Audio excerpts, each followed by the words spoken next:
ಕೌಶಲ್ಯತೆಯನ್ನು ಕೊಟ್ಟು ಯುವಕರ ಪರವಾಗಿ ಉದ್ಯೋಗದಾತರಾಗಿ ಉದ್ಯಮಿಗಳನ್ನು ಹೆಚ್ಚಾಗಿ ಮಾಡಿ ಇವತ್ತು ವಿದ್ಯಾವಂತರಿಗೆ ಉತ್ತಮ ಭವಿಷ್ಯವನ್ನು ಕೊಡಲಿಕ್ಕೆ, ಶಿಕ್ಷಕರ ಹಿತವನ್ನು ಕಾಪಾಡಲಿಕ್ಕೆ ಪರಿಣಾಮಕಾರಿಯಾಗಿ ಕಾರ್ಯನಿರ್ವಹಿಸಿದಂಥ ಪಕ್ಷಗಳೇ JDS ಮತ್ತು ಭಾರತೀಯ ಜನತಾ ಪಾರ್ಟಿ.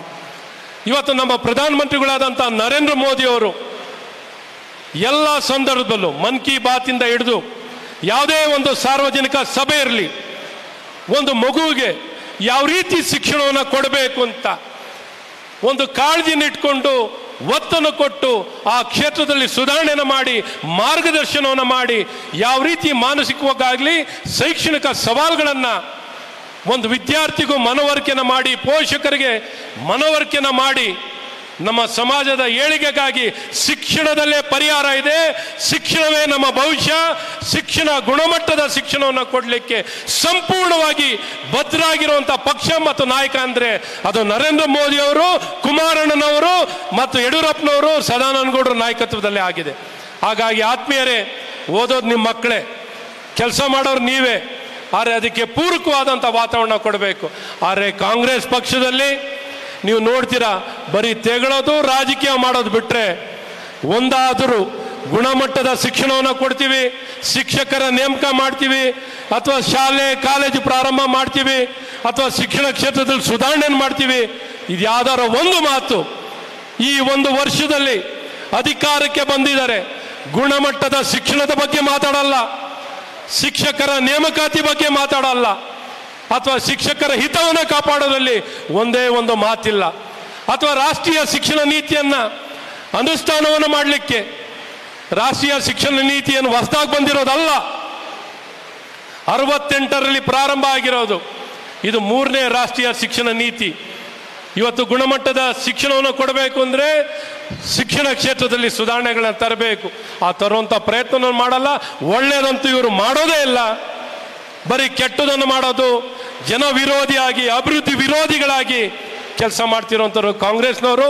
ಎಲ್ಲ ಒಂದು ಕಡೆ ಪರಿಜ್ಞಾನ ಇಲ್ಲ. ಇವತ್ತು ಕೋಲಾರ ಭಾಗ ಇವತ್ತು ಇಷ್ಟು ಪ್ರಗತಿಯನ್ನು ಕಾಣಲಿಕ್ಕೆ ಈ ಭಾಗದಲ್ಲಿ ಅತಿ ಹೆಚ್ಚಿನ ಸಂಖ್ಯೆಯಲ್ಲಿ KS ಆಫೀಸರ್, IAS ಆಫೀಸರ್, ಸರ್ಕಾರಿ ನೌಕರಿಗಳು, ಏನು ವ್ಯವಸಾಯ ಕ್ಷೇತ್ರದಲ್ಲಿ ಅತಿ ಹೆಚ್ಚಿನ ಸುಧಾರಣೆಯನ್ನು ಕಟ್ಟಿ ಉತ್ತಮ ಪ್ರಗತಿಪರವಾದಂಥ ರೈತರನ್ನು ಕಂಡಿರೋದಾಗಲಿ, ಇವೆಲ್ಲವೂ ಈ ಭಾಗದಲ್ಲಿ ಶಿಕ್ಷಣದ ಮೂಲಕ ನೀವೆಲ್ಲ ಪಡ್ಕೊಂಡಿದ್ದೀರಾ.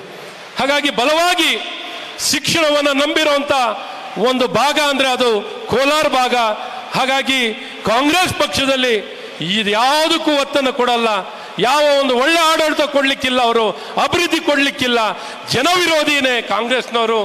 ನಿಮ್ಮ ಪರವಾಗಿ ನಿಮ್ಮ ಧ್ವನಿಯಾಗಿ ಶಿಕ್ಷಕರ ಧ್ವನಿಯಾಗಿ ಕೆಲಸ ಮಾಡಿರುವಂಥವ್ರು YA ನಾರಾಯಣಸ್ವಾಮಿ ಅವರು. ಅವ್ರು ಯಾವಾಗಲೂ ಶಿಕ್ಷಕರು ಯಾವುದೇ ಸರ್ಕಾರ ಇರಲಿ ಏನೇ ಇರಲಿ ಶಿಕ್ಷಕರಿಗೆ ನ್ಯಾಯವನ್ನು ಕೊಡಿಸ್ಲಿಕ್ಕೆ ಅವರೇ ಸ್ವತಃ ಶಿಕ್ಷಕರಾಗಿ ಕೆಲಸ ಮಾಡಿದವರು, ಶಿಕ್ಷಕರ ಸಮಸ್ಯೆನ ಚೆನ್ನಾಗಿ ಅರ್ಥ ಮಾಡ್ಕೊಂಡಿರೋರು. ಹಾಗಾಗಿ ಶಿಕ್ಷಕರ ಏನೇ ಬೇಡಿಕೆಗಳಿದ್ರು ಅದನ್ನು ಯಶಸ್ವಿಯಾಗಿ ಪಡಿಲಿಕ್ಕೆ, ನಿಮಗೆ ಕೊಡಿಸ್ಲಿಕ್ಕೆ ನಿಮ್ಮ ಧ್ವನಿಯಾಗಿ ನಿಮ್ಮ ಪ್ರತಿನಿಧಿಯಾಗಿ ಕೆಲಸ ಮಾಡ್ತಾರೆ.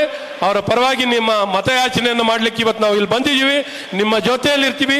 ಶಿಕ್ಷಕರ ಬೇಡಿಕೆಯನ್ನು ಏನೇ ಇರಲಿ ನಿಮ್ಮ ಬೇಡಿಕೆಗಳನ್ನು ಈಡೇರಿಸಲಿಕ್ಕೆ ನಿಮ್ಮ ಜೊತೆ ಇರ್ತೀನಿ ಅಂತ ವಿಶ್ವಾಸವನ್ನು ಕೊಟ್ಟು ನನ್ನ 2 ಮಾತು ಹೇಳಲಿಕ್ಕೆ ಅವಕಾಶವನ್ನು ಮಾಡಿಕೊಟ್ಟಂಥ ತಮಗೆಲ್ಲ ವಂದಿಸಿ, ನಾರಾಯಣಸ್ವಾಮಿ ಅವರಿಗೆ ಯಾವಾಗಲೂ ಆಶೀರ್ವಾದ ಮಾಡಿದ್ದೀರಾ, ಇನ್ನು ಮುಂದಕ್ಕೂ ಅವ್ರಿಗೆ ಆಶೀರ್ವಾದವನ್ನು ಮಾಡ್ತಾ ಇರ್ರಿ, ನಿಮಗೆಲ್ಲ ರೀತಿಯಾದಂಥ ಸಹಕಾರ ಕೊಡ್ತಾರೆ ಅಂತ ಮತ್ತೊಮ್ಮೆ ತಮಗೆ ತಿಳಿಸಿ ನನ್ನ ಮಾತನ್ನು ನಿಲ್ಲಿಸ್ತೀನಿ.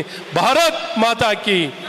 JDS ಪಕ್ಷಕ್ಕೆ, ಭಾರತೀಯ ಜನತಾ ಪಾರ್ಟಿಗೆ, ಕುಮಾರಣ್ಣನವರಿಗೆ, ಸದಾನಂದ ಗೌಡರಿಗೆ, ಸನ್ಮಾನ್ಯ YA ನಾರಾಯಣಸ್ವಾಮಿ ಅವರಿಗೆ ಎಲ್ಲರಿಗೂ ಶುಭವಾಗಲಿ. ನಮಸ್ಕಾರ. ಧನ್ಯವಾದಗಳು ಸರ್. ಆತ್ಮೀಯರೀಗ ಕಾರ್ಯಕ್ರಮವನ್ನು ಉದ್ದೇಶಿಸಿ ಕೇಂದ್ರ ಸಚಿವರು ಹಾಗೆ ಮಾಜಿ ಮುಖ್ಯಮಂತ್ರಿಗಳು ಆಗಿರ್ತಕ್ಕಂತಹ ಸನ್ಮಾನ್ಯ ಸದಾನಂದ ಗೌಡ ಸರ್ ಅವರು ಮಾತುಗಳನ್ನ ಹಂಚಿಕೊಂಡಿದ್ದಾರೆ.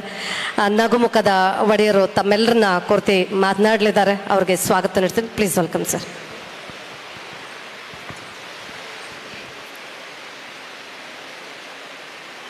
ನಾನು ಈಗಾಗಲೇ ಕೋಲಾರದ ಭಾಗದಲ್ಲಿ CBITಯಿಂದ ಹಿಡಿದು ನಮ್ಮ ಉದಯ್ ಕುಮಾರ್ ಇನ್ಸ್ಟಿಟ್ಯೂಷನ್ವರೆಗೆ ಎಲ್ಲ ಇನ್ಸ್ಟಿಟ್ಯೂಷನ್ಗೆ ಒಂದು ಬಾರಿ ನಾರಾಯಣ ಸ್ವಾಮಿಯವರ ಪರವಾಗಿ ಮತಯಾಚನೆ ಮಾಡಿದ್ದೇನೆ. ಆದರೆ ಇವತ್ತು ಕುಮಾರಣ್ಣ ಬಂದಾಗ ನಾನು ಬರಬೇಕು ಅಂತ ನಾರಾಯಣ ಸ್ವಾಮಿ ಅವರು ಕೇಳಿಕೊಂಡ ಕಾರಣ ನಿಮ್ಮನ್ನೆಲ್ಲ ನೋಡಿ ಒಂದು ನಗೆ ಮಾಡಿ ನಮಸ್ಕಾರ ಮಾಡಿ ನಾರಾಯಣ ಸ್ವಾಮಿಗೆ ಓಟ್ ಕೊಡಿ ಅಂತ ಮಾತ್ರ ಕೇಳಲಿಕ್ಕೆ ಬಂದಿದೆ, ಅದಕ್ಕಿಂತ ಹೆಚ್ಚಿನ ಏನಲ್ಲ. ಇವತ್ತು ನಮ್ಮನ್ನು ಉದ್ದೇಶಿಸಿ ಮಾತಾಡಿ ಮತಯಾಚನೆ ಮಾಡಲಿಕ್ಕೆ ಬಂದಂಥ JDSನ ರಾಜ್ಯಾಧ್ಯಕ್ಷರು, ಮಾಜಿ ಮುಖ್ಯಮಂತ್ರಿಗಳು, ನನ್ನ ಆತ್ಮೀಯ ಮಿತ್ರ ಆದಂಥ ಕುಮಾರಸ್ವಾಮಿ ಅವರೇ,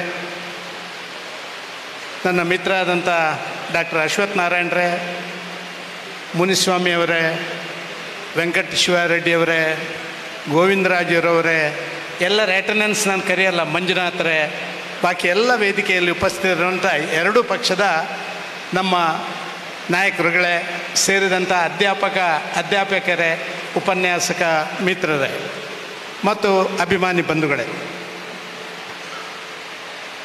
ಪ್ರಾಯಶಃ ಮೊನ್ನೆ ತಾನೇ ನಡೆದಂಥ ಲೋಕಸಭಾ ಚುನಾವಣೆಯಲ್ಲಿ ನಾವು ನೋಡಿದ್ದೀವಿ.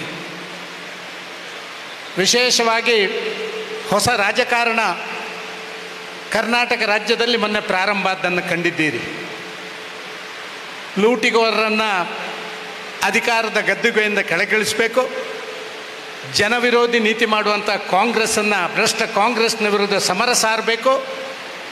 ಇವತ್ತು ನಡೀತಾ ಇರುವಂಥ ಈ ಒಂದು ರಾಜಕಾರಣ ಇದಕ್ಕೆ ಕೊನೆ ಹಾಕಬೇಕು ಅಂಥೇಳಿ ಸನ್ಮಾನ್ಯ ದೇವೇಗೌಡರು, ನರೇಂದ್ರ ಮೋದಿಯವರು ಮಾತಾಡಿ ಕರ್ನಾಟಕ ರಾಜ್ಯದಲ್ಲಿ ಸಮಾನ ಮನಸ್ಕರಾದಂಥ BJP ಮತ್ತು JDS ಅದರ ಜಂಟಿ ಕಾರ್ಯಾಚರಣೆ ಪ್ರಾರಂಭ ಮಾಡುವಂಥದ್ದನ್ನು ಮೊನ್ನೆ ಚುನಾವಣೆಯಲ್ಲಿ ನೀವು ಕಂಡಿದ್ದೀರಿ.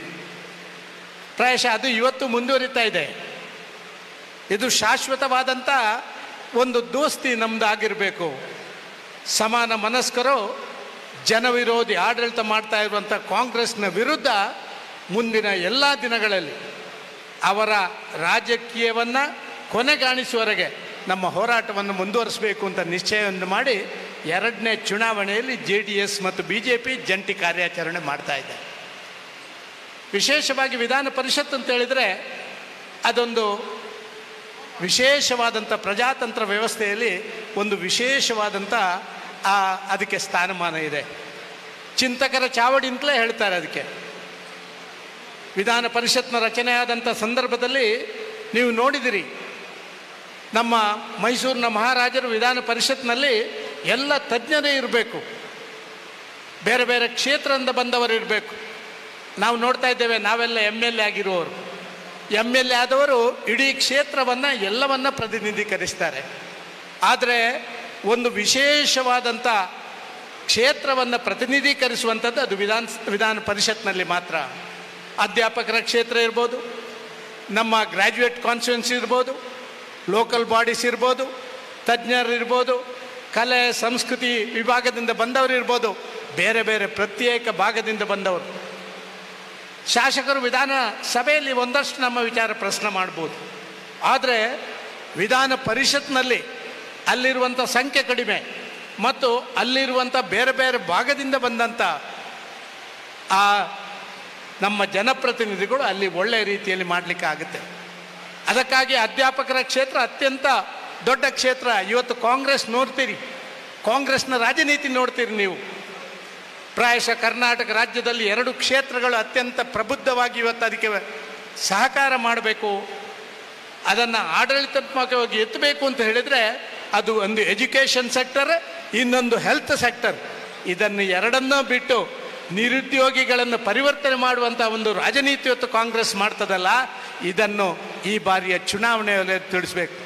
ನಾನು ಕುಮಾರಣ್ಣನ ಜೊತೆ ಮಾತಾಡ್ತಾ ಇದ್ದೆ. ಈಗ ಮೊನ್ನೆ ನಡೆದಂಥ ಪ್ರಥಮ ಹಂತದ ಚುನಾವಣೆ ಕರ್ನಾಟಕದ ದಕ್ಷಿಣ ಭಾಗ ಪ್ರಾಯಶಃ ಭಾರತೀಯ ಜನತಾ ಪಾರ್ಟಿ ಮತ್ತು BJP ಅದ್ಭುತವಾದಂಥ ಒಂದು ಕಾರ್ಯಾಚರಣೆ ಮಾಡಿದೆ. ಕಾಂಗ್ರೆಸ್ಸಿಗೆ ಮುಖಭಂಗ ಆಗುವಂಥ ರೀತಿಯಲ್ಲಿ ಚುನಾವಣಾ ಫಲಿತಾಂಶ 4ನೇ ತಾರೀಕಿಗೆ ಬರ್ತದೆ ಅಂತ ಹೇಳುವಂಥದ್ದು ನಾವು ಕಂಡುಕೊಂಡಿರುವಂಥ ನಗ್ನ ಸತ್ಯ. ಇವತ್ತು ಅಧ್ಯಾಪಕರ ಕ್ಷೇತ್ರ, ನಾನು ನಾರಾಯಣ ಸ್ವಾಮಿಯವರ ಬಗ್ಗೆ ಮಾತ್ರ ಮಾತಾಡ್ತೇನೆ, ಬೇರೆಯವರ ಬಗ್ಗೆ ಮಾತಾಡಲಿಕ್ಕೆ ಇಷ್ಟಪಡೋದಿಲ್ಲ. 3 ಬಾರಿ ಶಾಸಕರಾಗಿ ಅವರು ಮಾಡಿದಂಥ ಕೆಲಸ, ನಾನೇ ಅದಕ್ಕೆ ಒಂದು ಉದಾಹರಣೆ, ಕುಮಾರಣ್ಣ ಕೂಡ ಅದಕ್ಕೆ ಉದಾಹರಣೆ ಕೊಡ್ಬೋದು. ನಾನು ಮುಖ್ಯಮಂತ್ರಿ ಆಗಿದ್ದೆ, ಶಿಕ್ಷಕರ ಬಗ್ಗೆ ಅತ್ಯಂತ ಹೆಚ್ಚು ಕಿರುಕುಳ ಕೊಟ್ಟ ಯಾರೊಬ್ಬ ಶಾಸಕ ಇದ್ದರೆ ಅದು ನಾರಾಯಣ ಸ್ವಾಮಿ. ಬೆಳಿಗ್ಗೆ ಎದ್ದರೆ ಶಿಕ್ಷಕರ ಫೈಲ್ ಇಟ್ಕೊಂಡು ಬರೋದು, ಅದನ್ನೆಲ್ಲ ಕೇಳುವಂಥದ್ದು. ಅವರ ಕಾಲಘಟ್ಟದಲ್ಲಿ ನೀವು ನೋಡಿರ್ಬೋದು, ನಾವು UGCಯ 6ನೇ ಮತ್ತು 7ನೇ ಹಂತದ ಆ ಪೇಮೆಂಟ್ಗಳನ್ನು ನಾನು ಮುಖ್ಯಮಂತ್ರಿ ಆದಾಗ ಇವರು VS ಆಚಾರ್ಯನ ಕರ್ಕೊಂಡು ಬಂದು ಅದನ್ನು ಕೊಡಿಸುವಂಥ ಕೆಲಸ ಮಾಡಿದಂಥ ಕೀರ್ತಿ ನಿಮ್ಮ ಇವತ್ತಿನ ಅಭ್ಯರ್ಥಿ ಹಿಂದಿನ ಶಾಸಕರಾದಂಥ ನಾರಾಯಣ ಸ್ವಾಮಿಗಳು. ನಮ್ಮ ಪಾಲಿಟೆಕ್ನಿಕಲ್ಲಿ ಅಧ್ಯಾಪಕರೇ ಇರಲಿಲ್ಲ. ಸರ್, ಪಾಲಿಟೆಕ್ನಿಕ್ ಮುಚ್ಚಬೇಕು ಅಂತ ಹೇಳುವಂಥ ಭಾವನೆ ಇತ್ತು. ನಾರಾಯಣ ಸ್ವಾಮಿ ಬಂದು ಕೂತರು, ಗಲಾಟೆ ಮಾಡಿದರು. 650 ಪಾಲಿಟೆಕ್ನಿಕ್ಗೆ ಲೆಕ್ಚರನ್ನು ನೇಮಕ ಮಾಡಿದ್ದು ಅದರ ಕೀರ್ತಿ ನಾರಾಯಣ ಸ್ವಾಮಿಗೆ ಸೇರ್ತದೆ, ಸನ್ಮಾನ್ಯ ಡಾಕ್ಟರ್ VS ಆಚಾರ್ಯಗೆ ಸೇರ್ತದೆ ಅಂತ ನಾನು ಹೇಳಲಿಕ್ಕೆ ಇಚ್ಛಪಡ್ತಾ ಇದ್ದೇನೆ. 1650 ಗ್ರ್ಯಾಜುಯೇಟ್ ನಮ್ಮ ಅಧ್ಯಾಪಕರ ನೇಮಕ. ಅಧ್ಯಾಪಕರಿಲ್ಲದಂಥ ಸಂದರ್ಭದಲ್ಲಿ ಕೂಡ 1650 ಅಧ್ಯಾಪಕರನ್ನು ನೇಮಕ ಮಾಡಿದ ಅಂದು ನಾರಾಯಣ ಸ್ವಾಮಿ ವಿಧಾನ ಪರಿಷತ್ನ ಸದಸ್ಯರಾಗಿದ್ದರು. ಡಾಕ್ಟರ್ VS ಆಚಾರ್ಯ ನಮ್ಮ ಹೈಯರ್ ಎಜುಕೇಷನ್ ಮಿನಿಸ್ಟರ್ ಆದಂಥ ಕಾಲಘಟ್ಟದಲ್ಲಿ ಅಂತ ನಾನು ಹೇಳಲಿಕ್ಕೆ ಇಷ್ಟಪಡ್ತಾ ಇದ್ದೆ. ಇದಕ್ಕಿಂತಲೂ ಹೆಚ್ಚು ನೀವು ಆಲೋಚನೆ ಮಾಡಿ, ನಾವೆಲ್ಲ ರಾಜಕಾರಣಿಗಳು ಕೂತಿದ್ದೇವೆ. ರಾಜಕೀಯಕ್ಕೆ ಇಳಿದ ಮೇಲೆ ಮತ್ತೆ ಅಧ್ಯಯನ ಮಾಡಿ ಒಂದು PhD ಡಿಗ್ರಿ, ಡಾಕ್ಟರೇಟ್ ಡಿಗ್ರಿಯನ್ನು ಯಾರು ರಾಜಕೀಯ ಕ್ಷೇತ್ರದಲ್ಲಿ ಪಡ್ಕೊಂಡಿದ್ರೆ ಅದು ನಾರಾಯಣ ಸ್ವಾಮಿ ಮಾತ್ರ ಅಲ್ಲದೆ ಬೇರೆ ಯಾರಿಂದಲೂ ಸಾಧ್ಯ ಇಲ್ಲ. ಡಾಕ್ಟರೇಟ್ ಪಡ್ಕೊಳ್ಳೋಕ್ಕೆ ಪುರುಸೊತ್ತೇ ಇಲ್ಲ ನಮಗೆ, ಆದರೂ ರಾತ್ರಿ ಹಗಲು ಪಡ್ಕೊಂಡಿದ್ದಾರೆ.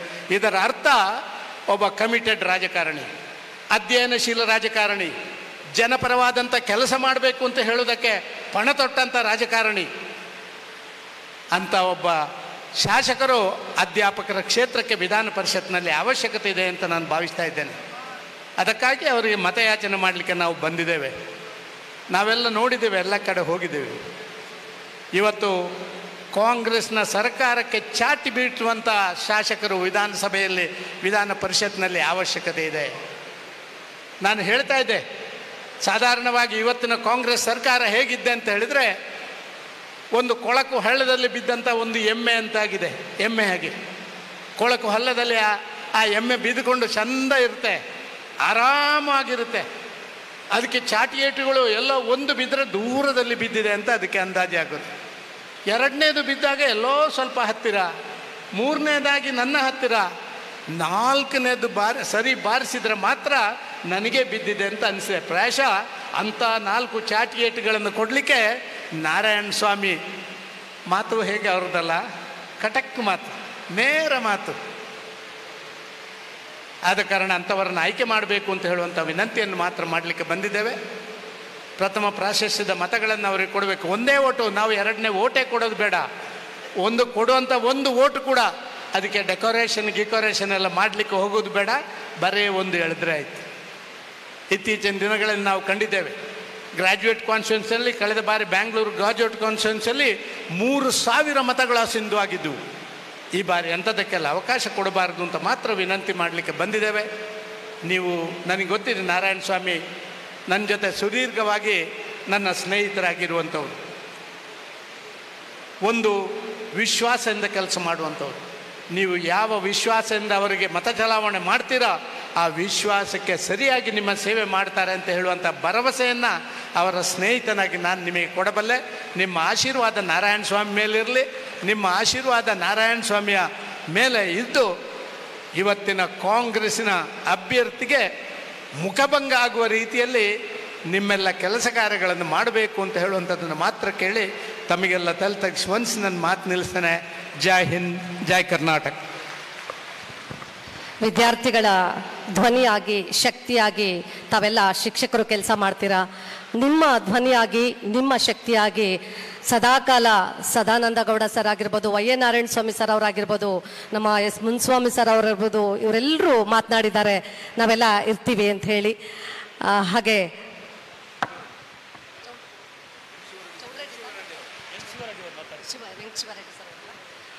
ಈಗ ಕಾರ್ಯಕ್ರಮವನ್ನು ಉದ್ದೇಶಿಸಿ ವೆಂಕಟಶಿವಾರೆಡ್ಡಿ ಸರ್ ಅವರು ಒಂದೆರಡು ಮಾತನ್ನ ಹಂಚಿಕೊಳ್ಳಿದ್ದಾರೆ. Please sir.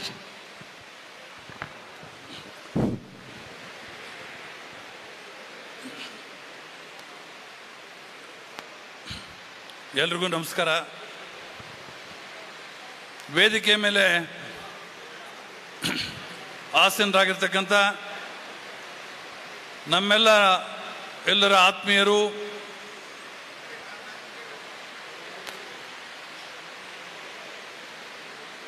ಈ ರಾಜ್ಯ ಕಂಡಂಥ ಒಳ್ಳೆಯ ರೈತ ನಾಯಕರು, ನಮ್ಮ ಪಕ್ಷದ ರಾಜ್ಯಾಧ್ಯಕ್ಷರಾದ ಸನ್ಮಾನ್ಯ ಕುಮಾರಣ್ಣವರೇ, ಮಾಜಿ ಮುಖ್ಯಮಂತ್ರಿಗಳು, ನಮ್ಮೆಲ್ಲರ ನಾಯಕರಾದ ಸದಾನಂದ ಗೌಡಜಿಯವರೇ, ಮಾಜಿ ಉಪಮುಖ್ಯಮಂತ್ರಿಗಳು, ನನ್ನ ಆತ್ಮೀಯ ಸ್ನೇಹಿತರಾದ ಅಶ್ವಥ್ ನಾರಾಯಣರವರೇ, ವೈ ನಾರಾಯಣ ಸ್ವಾಮಿ ಅವರೇ, ವೇದಿಕೆ ಮೇಲೆ ಆಸೀನರಾಗಿರ್ತಕ್ಕಂಥ ಪಾರ್ಲಿಮೆಂಟ್ ಸದಸ್ಯರಾದ ಮುನ್ಸ್ವಾಮಿ ಅವರೇ, ಸಮೃದ್ಧಿ ಮಂಜುನಾಥ್ ಅವರೇ, ಚೌಡರೆಡ್ಡಿ ಅವರೇ, ವೆಂಕಟಮುನಿಯಪ್ಪನವರೇ, ವೇಣುಗೋಪಾಲ್ರವರೇ, ಯಾಕೆ ನಾನು ಜಿಲ್ಲಾಧ್ಯಕ್ಷರಾಗಿ ಎಲ್ಲರ ಹೆಸರುಗಳು ಹೇಳಬೇಕಾಗುತ್ತೆ. ಮತ್ತು ನಮ್ಮ MLC ಅವರಾದ ನಾರಾಯಣ ಸ್ವಾಮಿ ಅವರೇ, ಸಂಪಂಗಿ ಅವರೇ, ಕೆಲವರು ಕಾಣಿಸ್ತಾ ಇಲ್ಲಪ್ಪ, ನಮ್ಮ ಪಾರ್ಲಿಮೆಂಟು ಅಭ್ಯರ್ಥಿ ಆದ ಮಲ್ಲೇಶ್ವರವರೇ, ವೇದಿಕೆ ಮೇಲೆ ಆಸೀನರಾಗಿರ್ತಕ್ಕಂಥ ಎಲ್ಲ ಗೌರವಾನ್ವಿತ ನನ್ನ ಎರಡು ಪಕ್ಷಗಳ ಮುಖಂಡರೇ, ಶ್ರೀನಾಥ್ರವರೇ, ಎಲ್ಲ ಇದೀರಿ ಪಾಪ, ಎಲ್ಲರ ಹೆಸರು ಬೇರೆ ಕೇಳಬೇಕಾಗುತ್ತೆ. ನಮ್ಮ ನಟರಾಜ್ ಎಲ್ಲ, ನನ್ನ ಆತ್ಮೀಯ ಶಿಕ್ಷಕ ಬಂಧುಗಳೇ, ಪಕ್ಷದ ಎರಡು ಪಕ್ಷಗಳ ಗೌರವಾನ್ವಿತ ಕಾರ್ಯಕರ್ತರೇ, ಅಕ್ಕ ತಂಗಿಯರೇ, ಅಣ್ಣ ತಮ್ಮಂದಿರೇ, ಮಾಧ್ಯಮದ ಮಿತ್ರರೇ, ಬಹುಶಃ ಈ ಒಂದು ಏನಣ್ಣ ಇದೇ ಒಂದು ಸೀನನ್ನು ಅಸೆಂಬ್ಲಿ ಮುಂಚೆ ನಾವು ಕಂಡಿದ್ದರೆ ಇವತ್ತು ಸರ್ಕಾರ ನಮ್ಮದಾಗಿತ್ತು. ಏನು ಮಾಡೋಣ, ದುರ್ದೈವ, ಅರ್ಥ ಮಾಡ್ಕೊಳ್ಳಿಲ್ಲ ಮುಖಂಡರು. ಆ ಪಕ್ಷದವರು ಅಷ್ಟೇ, ಈ ಪಕ್ಷದವರೇ. ಇವಾಗ ಬುದ್ಧಿ ಬಂದಿದೆ, ಇವಾಗ ಇದನ್ನು ಬಿಡುವುದಿಲ್ಲ. ಈ ಒಂದು ಮೈತ್ರಿ ಮುಂದುವರಿಯುತ್ತೆ. ಅದಕ್ಕೋಸ್ಕರ ನಾನು ತಮ್ಮನ್ನೆಲ್ಲ ಕಳಕಳಿಯಿಂದ ವಿನಂತಿ ಮಾಡಿಕೊಳ್ತೇನೆ. ಈ ಒಂದು ಚುನಾವಣೆ ಬಹಳ ಮಹತ್ತರವಾದ ಚುನಾವಣೆ. ಈ ಒಂದು ಪಾರ್ಲಿಮೆಂಟು ಚುನಾವಣೆ ಕಳೆದ ಮೇಲೆ ಇವತ್ತು ಈ ಒಂದು ಎರಡನೇ NDA ಚುನಾವಣೆ ನಡೀತಾ ಇದೆ. ಇದನ್ನು 100ಕ್ಕೆ 100ರಷ್ಟು ಕೂಡ ಹೆಚ್ಚಿನ ಬಹುಮತದಿಂದ ತಾವೆಲ್ಲ ಗೆಲ್ಲಿಸಬೇಕು ಅಂತ ತಮ್ಮನ್ನ ಕಳಕಳಿಯಿಂದ ನಾನು ವಿನಂತಿ ಮಾಡಿಕೊಳ್ತೇನೆ. ಯಾವ ರೀತಿ ಈ ಒಂದು ಸಮನ್ವಯತೆಯನ್ನು ನೀವು ಪಾರ್ಲಿಮೆಂಟ್ ಚುನಾವಣೆಯಲ್ಲಿ ಮಾಡಿದ್ರೋ ಅದೇ ರೀತಿ ಈ ಒಂದು ಸಮನ್ವಯತೆಯನ್ನು ಎರಡು ಪಕ್ಷದವರು ಕೂಡ ಸರಿಪಡಿಸ್ಕೊಂಡು ಹೋಗಬೇಕು, ಹೆಚ್ಚಿನ ಒಂದು ಬಹುಮತದಿಂದ ಗೆಲ್ಲಿಸಬೇಕು ಅಂತ ನಾನು ತಮ್ಮನ್ನೆಲ್ಲ ಕೂಡ ಕಳಕಳಿಯಿಂದ ಜಿಲ್ಲೆಯ ಎಲ್ಲ ಮತದಾರರನ್ನು ಕೂಡ ನಾನು ವಿನಂತಿ ಮಾಡಿಕೊಳ್ತೇನೆ. ಇವತ್ತು ನಮ್ಮ ನಾರಾಯಣ ಸ್ವಾಮಿ ಅವರು ಹೇಳ್ತಾ ಇದ್ರು, ಈ ಒಂದು ಸರ್ಕಾರದಿಂದ ಶಿಕ್ಷಕರಿಗೆ ಏನು ಅಭಿವೃದ್ಧಿ ಕಾರ್ಯಕ್ರಮಗಳಾಗಿಲ್ಲ ಅಂತ. ಶಿಕ್ಷಕರಿಗೆ ಅಲ್ಲ, ಈ ಜಿಲ್ಲೆಯಲ್ಲಿ ಅಭಿವೃದ್ಧಿ ಕಾರ್ಯಕ್ರಮಗಳು ಈ ಸರ್ಕಾರ, ಕಾಂಗ್ರೆಸ್ ಸರ್ಕಾರದಿಂದ ಶೂನ್ಯ. ಇವತ್ತು ನಾನು ಶಾಸಕನಾಗಿ 5 ಸಾರಿ ಶಾಸಕನಾಗಿದ್ದೇನೆ. ಇವತ್ತು ಯಾವತ್ತೂ ಕೂಡ ಇಂಥ ದರಿದ್ರ ಪರಿಸ್ಥಿತಿ ನಾನು ಕಂಡಿಲ್ಲ. ಯಾಕಂದರೆ ಇವತ್ತು ಯಾವೊಂದು ಟೆಂಡರ್ ಪ್ರಕ್ರಿಯೆ ಸರ್ಕಾರ ತೆಗೆದುಕೊಂಡ್ರೂ ಕೂಡ ಯಾರು ಟೆಂಡರ್ ಹಾಕುವರೇ ಇಲ್ಲ. ಇವತ್ತು ಸರ್ಕಾರದಲ್ಲಿ ದುಡ್ಡು ಕೊಡುವುದಿಲ್ಲ ಅಂತ ಉದ್ದೇಶದಿಂದ ಇವತ್ತು ಟೆಂಡರ್ಸು ಆ ಪ್ರಕ್ರಿಯೆಯಲ್ಲಿ ಭಾಗವಹಿಸರೇ ಇಲ್ಲ, ಯಾರು ಟೆಂಡರ್ ಆಗ್ತಾ ಇಲ್ಲ. ಅಭಿವೃದ್ಧಿ ಕಾರ್ಯಕ್ರಮಗಳು ಶೂನ್ಯ. ಆದ್ದರಿಂದ ದಿನಗಳು ಹಿಂಗೆ ಇರುವುದಿಲ್ಲ. ಪಾರ್ಲಿಮೆಂಟ್ ಚುನಾವಣೆ ಆದಮೇಲೆ ಒಳ್ಳೆಯ ದಿವಸಗಳು ಬರಬಹುದು. ಆದ್ದರಿಂದ ತಮ್ಮನ್ನೆಲ್ಲ ಕೂಡ ನಾನು ವಿನಂತಿ ಮಾಡಿಕೊಳ್ತೇನೆ. ಈ ಒಂದು ಚುನಾವಣೆ ಬಹಳ ಮಹತ್ತರವಾದ ಚುನಾವಣೆ.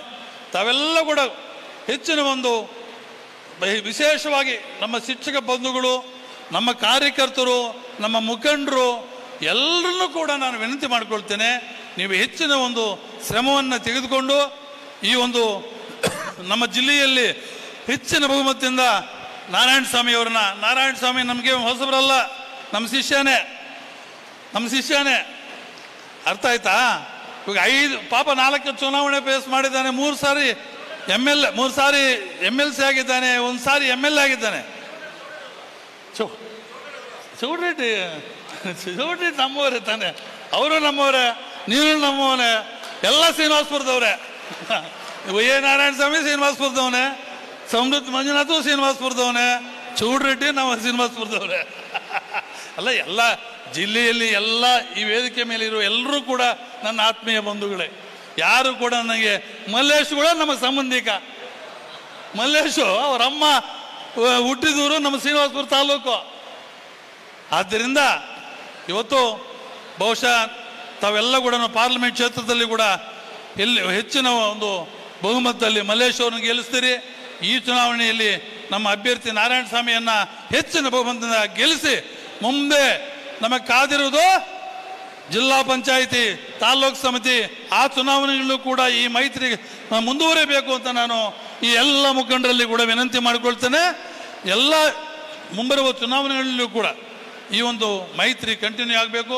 ಕಂಟಿನ್ಯೂ ಆಗಿ ಈ ಒಂದು ಪರಿಸ್ಥಿತಿ ಸರ್ಕಾರದಲ್ಲಿ ಏನು ಉದ್ಭವ ಆಗಿದೆ ಅದನ್ನು ನಾವು ತೊಳಿಬೇಕು ಅಂತ ತಮ್ಮನ್ನೆಲ್ಲ ಕಳಕಳಿಯಿಂದ ವಿನಂತಿ ಮಾಡಿಕೊಳ್ತಾ, ಇವತ್ತು ಮತ್ತೊಮ್ಮೆ ತಮ್ಮನ್ನೆಲ್ಲರ ಕೂಡ ನಾನು ಪ್ರಾರ್ಥನೆ ಮಾಡ್ತಾ, ಹೆಚ್ಚಿನ ಬಹುಮತದಿಂದ ತಾವೆಲ್ಲರೂ ಕೂಡ ಮನಸ್ಸು ಮಾಡಿ ಈ ಒಂದು ನಮ್ಮ ನಾರಾಯಣ ಸ್ವಾಮಿಯವ್ರನ್ನ ಹೆಚ್ಚಿನ ಬಹುಮತದಿಂದ ಗೆಲ್ಲಿಸಬೇಕು ಅಂತ ಪ್ರಾರ್ಥನೆ ಮಾಡಿಕೊಳ್ತಾ ನಾನು ಮಾತನ್ನು ಮುಗಿಸ್ತೇನೆ.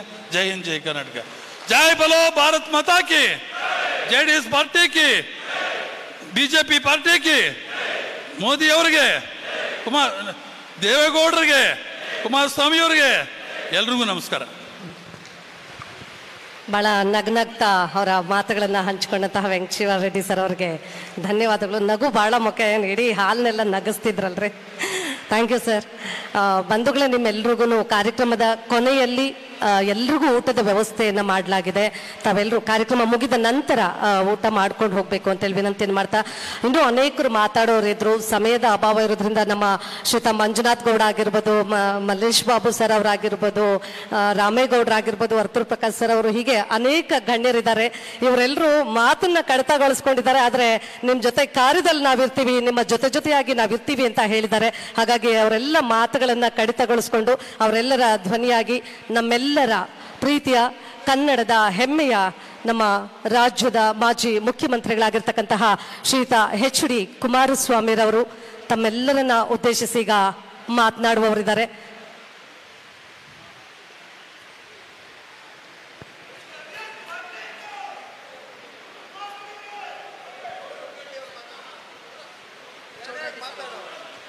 ಈಗ ತೂಪಲ್ಲಿ ಕುಮಾರಸ್ವಾಮಿ ಸರ್ ಅವರು ನಂತರ ಮಾತನಾಡೋರಿದ್ದಾರೆ. ಈಗ ತೂಪಲ್ಲಿ ಚೌಡ್ರೆಡ್ಡಿ ಸರ್ ಅವರು ಒಂದೆರಡು ಮಾತನ್ನ ಹೇಳೋರಿದ್ದಾರೆ. Sir please sir.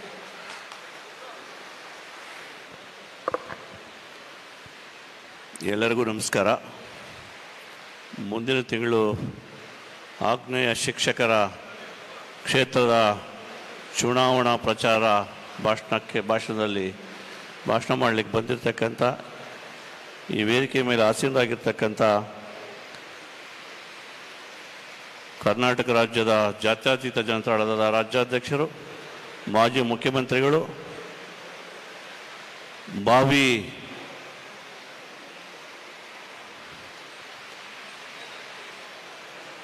ಕೇಂದ್ರ ಮಂತ್ರಿಗಳು ಆದಂಥ ನನ್ನ ಹಿತೈಷಿಗಳು, ನನ್ನ ಗುರುಗಳು ಆದಂಥ HD ಕುಮಾರಸ್ವಾಮಿಯವರೇ, ಹಾಗೆಯೇ ಮಾಜಿ ಮುಖ್ಯಮಂತ್ರಿಗಳು ಆದಂಥ ಸದಾನಂದ ಗೌಡ ಸರ್ ಅವರೇ, ಉಪಮುಖ್ಯಮಂತ್ರಿಗಳು ಮಾಜಿ ಆದಂಥ ಅಶ್ವಥ್ ನಾರಾಯಣ ಸರ್ ಅವರೇ, ನಮ್ಮ ಕೋಲಾರ ಜಿಲ್ಲೆಯ JDS ಅಧ್ಯಕ್ಷರು, ನಮ್ಮ ಶಾಸಕರಾದಂಥ GK ವೆಂಕಟಶಿವಾರೆಡ್ಡಿ ಅವರೇ, ಈ ಒಂದು ಆಗ್ನೇಯ ಶಿಕ್ಷಕರ ಕ್ಷೇತ್ರದ ಅಭ್ಯರ್ಥಿಯು ಹಾಲಿ ವಿಧಾನ ಪರಿಷತ್ ಸದಸ್ಯರಾದಂಥ YA ನಾರಾಯಣಸ್ವಾಮಿ ಅವರೇ, ಮತ್ತೋರ್ವ ವಿಧಾನ ಪರಿಷತ್ ಸದಸ್ಯರಾದಂಥ ಚಲವಾದಿ ನಾರಾಯಣಸ್ವಾಮಿ ಅವರೇ, ಹಾಗೆಯೇ ಮೊನ್ನೆ ತಾನೇ ನಡೆದಂಥ ಲೋಕಸಭಾ ಚುನಾವಣೆಯಲ್ಲಿ ಅಭ್ಯರ್ಥಿಗಳು ಭಾವಿ ಲೋಕಸಭಾ ಸದಸ್ಯರಾದಂಥ ಆತ್ಮೀಯರಾದಂಥ ಮಲ್ಲೇಶ್ ಬಾಬು ಅವರೇ, ಮಾಜಿ ಶಾಸಕರಾದಂಥ ಸಂಪಂಗಣ್ಣವರೇ, ಮಾಜಿ ಶಾಸಕರಾದಂಥ ಮಾಲೂರಿನ ಮಂಜುನಾಥ್ ಗೌಡ್ರೆ, ನಮ್ಮ ಪಕ್ಷದ ಮಾಲೂರು ಮುಖಂಡರಾದಂಥ ರಾಮೇಗೌಡ್ರೆ, ಹಾಗೆಯೇ ನಮ್ಮ ಜಿಲ್ಲೆಯ BJP ಅಧ್ಯಕ್ಷರು ಆತ್ಮೀಯರಾದಂಥ ಡಾಕ್ಟರ್ ವೇಣುಗೋಪಾಲ್ ಅವರೇ, ಹಾಲಿ ಸಂಸದರು ಆತ್ಮೀಯರಾದಂಥ ಮುನ್ಸಾಮಣ್ಣವರೇ, ಮುಳಬಾಗಿಲಿನ ಶಾಸಕರು ನಮ್ಮ ಆತ್ಮೀಯರಾದಂಥ ಸಮೃದ್ಧಿ ಮಂಜಣ್ಣ ಅವರೇ, ಹಿರಿಯರು ಮಾಜಿ ಶಾಸಕರು ನಮ್ಮ ಹಿತೈಷಿಗಳಾದಂಥ ವೆಂಕಟಮುನಿಯಪ್ಪಣ್ಣವರೇ, ಕಾರ್ಯಾಧ್ಯಕ್ಷರಾದಂಥ ನಟರಾಜ್ ಅವರೇ, ವೇದಿಕೆಯ ಮೇಲೆ ಆಸೀನರಾಗಿರ್ತಕ್ಕಂಥ ಗೋಪಾಲಕೃಷ್ಣ ಅವರೇ, ವೇದಿಕೆಯ ಮೇಲೆ ಆಸೀನರಾಗಿರ್ತಕ್ಕಂಥ ಎಲ್ಲ ಗಣ್ಯರೇ, ವೇದಿಕೆ ಮುಂಭಾಗದಲ್ಲಿ ಆಸೀನರಾಗಿರ್ತಕ್ಕಂಥ ಎಲ್ಲ ಶಿಕ್ಷಕ ಬಂಧುಗಳೇ ಹಾಗೂ JDS BJP ಪಕ್ಷದ ಮುಖಂಡರೇ, ಮಾಧ್ಯಮದ ಮುಖಂಡರೇ, ಈ ಒಂದು ಆಗ್ನೇಯ ಶಿಕ್ಷಕರ ಕ್ಷೇತ್ರದ ಚುನಾವಣೆ ಏನು ಈಗ 3ನೇ ತಾರೀಕು ನಡೀತಾ ಇದೆ, ನಾನು ಕೂಡ ಈ ಒಂದು ಕ್ಷೇತ್ರದಲ್ಲಿ ಆಗ್ನೇಯ ಪದವೀಧರ ಕ್ಷೇತ್ರದಲ್ಲಿ 3 ಬಾರಿ ಸ್ಪರ್ಧೆಯನ್ನು ಮಾಡಿ 1 ಸಾರಿ ವಿಧಾನ ಪರಿಷತ್ತಿನ ಸದಸ್ಯನಾಗಿದ್ದೆ. 1 ಸಾರಿ ಶಿಕ್ಷಕರ ಕ್ಷೇತ್ರದಿಂದ ಕೂಡ ಸ್ಪರ್ಧೆ ಮಾಡಿ ಸ್ವಲ್ಪ ಅಂತರದಿಂದ ಪರಾಭವಗೊಂಡಿದ್ದೆ. ಆದ ಕಾರಣ ಈ ಬರ್ತಕ್ಕಂಥ ಒಂದು ಚುನಾವಣೆಯಲ್ಲೂ ಕೂಡ ಮತ್ತೆ ಶಿಕ್ಷಕರ ಧ್ವನಿಯಾಗಿ ವಿಧಾನ ಪರಿಷತ್ನಲ್ಲಿ ಕೆಲಸ ಮಾಡಬೇಕು ಅಂತ ಒಂದು ಆಸೆಯಿಂದ ನಮ್ಮ ರಾಜ್ಯಾಧ್ಯಕ್ಷರು, ನಮ್ಮ ಗುರುಗಳು ಆದಂಥ ಕುಮಾರಣ್ಣವರ ಹತ್ರ ನಾನು ವಿನಂತಿ ಮಾಡಿದ್ದೆ. ಈ ಒಂದು NDA ಅಭ್ಯರ್ಥಿಯಾಗಿ ನನಗೂ ಕೂಡ ಒಂದು ಅವಕಾಶ ಮಾಡಿಕೊಡಿ ಅಂಥೇಳಿ ನಾನು ಅಪೇಕ್ಷೆ ಪಟ್ಟು ನಾನು ಕೂಡ ಆಕಾಂಕ್ಷಿಯಾಗಿದ್ದೆ. ಈಗಿರ್ತಕ್ಕಂಥ ಸನ್ನಿವೇಶದಲ್ಲಿ ರಾಜ್ಯದಲ್ಲಿ ಶಿಕ್ಷಕರ ಕ್ಷೇತ್ರ 3, ಪದವೀಧರ ಕ್ಷೇತ್ರ 3, 6ಕ್ಕೆ ಚುನಾವಣೆ ನಡೀತಾ ಇದೆ. ಅದರಲ್ಲಿ ಮಂಡ್ಯ ಭಾಗದಿಂದ ನಮ್ಮ ವಿವೇಕಾನಂದ ಅಂತ ನಮ್ಮ ಪಕ್ಷದಿಂದ NDA ಅಭ್ಯರ್ಥಿಯಾಗಿದ್ದಾರೆ. ಚಿಕ್ಕಮಗಳೂರಿಂದ ನಮ್ಮ ಪಕ್ಷದ ಅಭ್ಯರ್ಥಿಯಾಗಿ ಭೋಜೇಗೌಡರು ಕೂಡ ಅಭ್ಯರ್ಥಿಯಾಗಿದ್ದಾರೆ. ಇಲ್ಲಿ ನಮ್ಮ ಭಾಗಕ್ಕೆ ಆಗ್ನೇಯ ಶಿಕ್ಷಕರ ಭಾಗದಲ್ಲಿ NDA ಅಭ್ಯರ್ಥಿಯಾಗಿ YA ನಾರಾಯಣಸ್ವಾಮಿ ಅವರು ನಮ್ಮ ಅಭ್ಯರ್ಥಿಗಳಾಗಿದ್ದಾರೆ. ಇಂಥ ಒಂದು ಸಂದರ್ಭದಲ್ಲಿ ಈಗಾಗಲೇ ಶಿಕ್ಷಣ ಕ್ಷೇತ್ರದಲ್ಲಿ ನಮ್ಮ BJP ಹಾಗೂ JDS ಮೈತ್ರಿ ಇದ್ದಂಥ ಸಂದರ್ಭದಲ್ಲಿ ಯಾವ ರೀತಿಯಾದಂಥ ಒಂದು ಕ್ರಾಂತಿಕಾರಿ ಕೆಲಸಗಳನ್ನು ಮಾಡಿದ್ದಾರೆ JDS BJP ಒಂದು ಸಮ್ಮಿಲನ ಸರ್ಕಾರ ಇದ್ದಾಗ ಅಂಥೇಳಿ ನಮ್ಮ ಮಾಜಿ ಶಿಕ್ಷಣ ಸಚಿವರಾದಂಥ ಅಶ್ವತ್ಥನಾರಾಯಣ ಸರ್ ಅವರು ಕೂಲಂಕುಷವಾಗಿ ಹೇಳಿದ್ದಾರೆ. ಎಷ್ಟು ಶಾಲಾ ಕಾಲೇಜುಗಳನ್ನು ಆ ಸಂದರ್ಭದಲ್ಲಿ ಕುಮಾರಣ್ಣವರು, ಯಡಿಯೂರಪ್ಪ ಉಪಮುಖ್ಯಮಂತ್ರಿಗಳಾದಾಗ ಅನೇಕ ಶಾಲಾ ಕಾಲೇಜುಗಳನ್ನು ಮಾಡಿದ್ದಾರೆ, ಅನೇಕ ಉದ್ಯೋಗಗಳನ್ನು ಕೂಡ ಸೃಷ್ಟಿ ಮಾಡಿಕೊಟ್ಟಿದ್ದಾರೆ. ಈ JDS ಮತ್ತು BJP ಏನು ಸಮ್ಮಿಶ್ರ ಸರ್ಕಾರ ಆಯಿತು, ಅನೇಕ ರೀತಿಯಾದಂಥ ಒಂದು ಒಳ್ಳೆಯ ಒಂದು ಕೆಲಸಗಳನ್ನು ಶಿಕ್ಷಕ ಬಂಧುಗಳಿಗಾಗ್ಬೋದು, ಈ ಒಂದು ಕಾರ್ಮಿಕರಿಗಾಗ್ಬೋದು, ರೈತರಿಗಾಗ್ಬೋದು, ಒಂದು ಒಳ್ಳೆ ಕೆಲಸಗಳನ್ನು ಆ ಸಂದರ್ಭದಲ್ಲಿ ನಡೆದಿದ್ದಾವೆ. ಅದೇ ರೀತಿ ಇವಾಗ ಕೂಡ ನಾವೇನು NDA ಸಮ್ಮಿಶ್ರ ಮಾಡ್ಕೊಂಡಿದ್ದೀವಿ JDS ಹಾಗೂ BJP, ಮುಂದಿನ ದಿನಗಳಲ್ಲೂ ಕೂಡ ಒಂದು ಒಳ್ಳೆ ಕೆಲಸವನ್ನು ಖಂಡಿತವಾಗಲೂ ಕೂಡ ಮಾಡ್ತೀವಿ. ಬರ್ತಕ್ಕಂಥ ಈ ಒಂದು ಚುನಾವಣೆಯಲ್ಲಿ ನಮ್ಮ NDA ಅಭ್ಯರ್ಥಿಗೆ ತಾವೆಲ್ಲ ಕೂಡ ಶಿಕ್ಷಕ ಬಂಧುಗಳು ತಾವೆಲ್ಲ ಕೂಡ ಆಶೀರ್ವಾದ ಮಾಡಬೇಕು ಅಂತ ಈ ಸಂದರ್ಭದಲ್ಲಿ ವಿನಂತಿ ಮಾಡ್ತಾ, ನನಗೀಗಾಗಲೇ 3 ಸಾರಿ ಪರಾಭವಗೊಂಡಿದ್ರು ಕೂಡ ನನಗೂ ಕೂಡ ನೀವೆಲ್ಲ ಕೂಡ ಒಂದು ಸಾರಿ ನನಗೆ ಆಶೀರ್ವಾದ ಮಾಡಿ ವಿಧಾನ ಪರಿಷತ್ ಮಾಡಿದ್ದೀರಾ. ಅದಕ್ಕಾಗಿ ನಮಗೆಲ್ಲರಿಗೂ ಕೂಡ ಧನ್ಯವಾದಗಳನ್ನು ಹೇಳಿ ಮುಂದಿನ ದಿನಗಳಲ್ಲಿ ನಮ್ಮ NDA ಒಂದು ಅಭ್ಯರ್ಥಿಯಾದಂಥ YA ನಾರಾಯಣಸ್ವಾಮಿ ಗೆಲ್ಲಿಸ್ಕೊಡ್ಬೇಕು. ನಮ್ಮ JDS ಹಾಗೂ BJP ಸಮ್ಮಿಶ್ರ ಸರ್ಕಾರ ಮುಂದಿನ ದಿನಗಳಲ್ಲಿ ಬರಬೇಕು ಅಂಥೇಳಿ ನಾನು ಆಶಿಸ್ತಾ, ನಮ್ಮ ಕುಮಾರಣ್ಣವರ ಅಪ್ಪಣೆ ಮೇರೆಗೆ ನನಗೆ ಒಂದು 4-6 ಮಾತುಗಳನ್ನು ಮಾತಾಡಲಿಕ್ಕೆ ಅವಕಾಶ ಕೊಟ್ಟಂಥ ವೇದಿಕೆ ಮೇಲೆ ಆಸೀನರಾಗಿರ್ತಕ್ಕಂಥ ಹಾಗೂ ವೇದಿಕೆ ಮೇಲೆ ಮುಂಭಾಗದಲ್ಲಿ ಆಸೀನರಾಗಿರ್ತ ಎಲ್ಲ ಗಣ್ಯರಿಗೂ ವಂದಿಸಿ ನನ್ನ 1-2 ಮಾತುಗಳು ಮುಗಿಸ್ತೀನಿ. ಜೈ ಹಿಂದ್, ಜೈ ಕರ್ನಾಟಕ, ಜೈ JDS, ಜೈ BJP. ಧನ್ಯವಾದಗಳು ಸರ್ ತಮ್ಮ ಮಾತುಗಳಿಗೆ. ಬಂಧುಗಳೇ, ಕಾರ್ಯಕ್ರಮದ ಕೊನೆಯ ಭಾಗವಾಗಿ ತಾವೆಲ್ಲರೂ ಕಾಯ್ತಿರ್ತಕ್ಕಂತಹ ಕರ್ನಾಟಕ ರಾಜ್ಯದ ಮಾಜಿ ಮುಖ್ಯಮಂತ್ರಿಗಳಾಗಿರ್ತಕ್ಕಂತಹ ಶ್ರೀಯುತ HD ಕುಮಾರಸ್ವಾಮಿರವರು ತಮ್ಮ ಮಾತುಗಳನ್ನು ಹಂಚಿಕೊಳ್ಳಿದ್ದಾರೆ.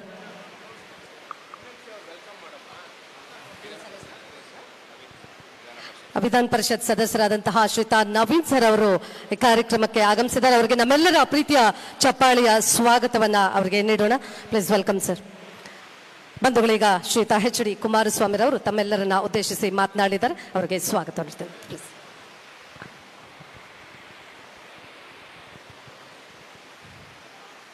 ಜೂನ್ 3ನೇ ತಾರೀಕಿನಂದು ಕರ್ನಾಟಕ ರಾಜ್ಯದ ವಿಧಾನ ಪರಿಷತ್ತಿನ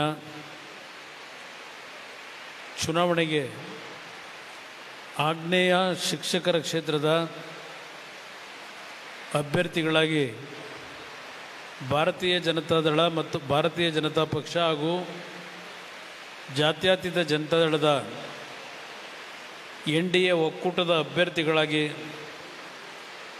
ಸ್ಪರ್ಧೆಯನ್ನು ಮಾಡಿರ್ತಕ್ಕಂಥ YA ನಾರಾಯಣಸ್ವಾಮಿಯವರ ಪರವಾಗಿ ಇವತ್ತಿನ ದಿನ ಮಾಜಿ ಮುಖ್ಯಮಂತ್ರಿಗಳು, ಕೇಂದ್ರದ ಮಾಜಿ ಸಚಿವರು, ನಮಗೆಲ್ಲರಿಗೂ ಹಿರಿಯರು ಆಗಿರ್ತಕ್ಕಂಥ ಸದಾನಂದ ಗೌಡರು, ಮಾಜಿ ಉಪಮುಖ್ಯಮಂತ್ರಿಗಳು, ಆತ್ಮೀಯ ಸ್ನೇಹಿತರು ಆಗಿರ್ತಕ್ಕಂಥ ಅಶ್ವಥ್ ನಾರಾಯಣವರು, ನಮ್ಮ ಪಕ್ಷದ ಹಿರಿಯ ಶಾಸಕ ಮಿತ್ರರಾಗಿರ್ತಕ್ಕಂಥ ವೆಂಕಟ ಶಿವರೆಡ್ಡಿಯವರು, ಸಮೃದ್ಧಿ ಮಂಜುನಾಥ್ ಅವರು, ಲೋಕಸಭೆಯ ಸದಸ್ಯರಾಗಿರ್ತಕ್ಕಂಥ ಮುನ್ಸ್ವಾಮಿಯವರು ಮತ್ತು ಮಾಜಿ ಶಾಸಕ ಮಿತ್ರಗಳಾಗಿರ್ತಕ್ಕಂಥ ಪ್ರಕಾಶ್ ಅವರು, ಮಂಜುನಾಥ್ ಗೌಡರು ಹಾಗೂ ಈಗಿನ ಒಂದು BJP JDSನ ಮೈತ್ರಿ ಅಭ್ಯರ್ಥಿಯಾಗಿ ಲೋಕಸಭೆಗೆ ಸ್ಪರ್ಧೆ ಮಾಡಿದ್ದಂಥ ಮಲ್ಲೇಶ್ ಬಾಬು ಅವರು, ಹೀಗೆ ಎಲ್ಲ ಪಕ್ಷದ ಮುಖಂಡರುಗಳು ಇವತ್ತಿನ ಈ ಒಂದು ವೇದಿಕೆಯಲ್ಲಿ ಭಾಗವಹಿಸಿದ್ದಾರೆ. ನಾವೆಲ್ಲರೂ ಒಟ್ಟುಗೂಡಿ ಗೋವಿಂದರಾಜ್ ಅವರು, ವಿಧಾನ ಪರಿಷತ್ತಿನ ಸದಸ್ಯರಾಗಿರ್ತಕ್ಕಂಥ ಗೋವಿಂದರಾಜ್ ಅವರು ಮತ್ತು ಮತ್ತೊಬ್ಬ ವಿಧಾನ ಪರಿಷತ್ತಿನ ಸದಸ್ಯರಾಗಿರ್ತಕ್ಕಂಥ ನಾರಾಯಣಸ್ವಾಮಿ ಅವರು, ನಾವೆಲ್ಲರೂ ಜೊತೆಗೂಡಿ ಈ ದಿನ ಈ ಒಂದು ಆಗ್ನೇಯ ಶಿಕ್ಷಕರ ಕ್ಷೇತ್ರದ